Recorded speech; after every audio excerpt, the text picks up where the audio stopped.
Hello and welcome to this week's Meaningful Minute. As you know, I've been watching a series called The Chosen. It's about Jesus and his disciples, and it contains a lot of backstory. And so the last episode I watched was season 2, episode 4, and it's about the man at the pool of Bethesda who'd been paralyzed 38 years.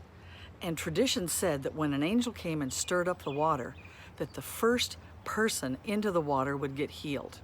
And so there was a ton of paralyzed and sick people around the pool. And Jesus chose him, and he walked up to him and he said, "Do you want to be healed?"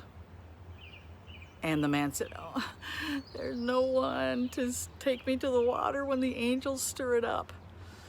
And Jesus said, "Do you want to be healed?" And I think that is a question that we all need to consider. What do I want to be changed? Do I want to have a changed life? And there's a lot of reasons to stay just as we are. And so I asked a bunch of friends this week, what would be the payoff for not changing? And people said things like, well, it becomes our identity, and people expect less of you if you're not well, if you're dysfunctional or sick, and you get more care and sympathy. And I thought about my goddaughter was just diagnosed with a very mild case of COVID this week, and she has to quarantine in her bedroom. But she's getting all sorts of special care and attention, care packages, special food. I'm texting her every day. So there is a payoff for not being well. And I also remember when I first was a social worker in Ireland.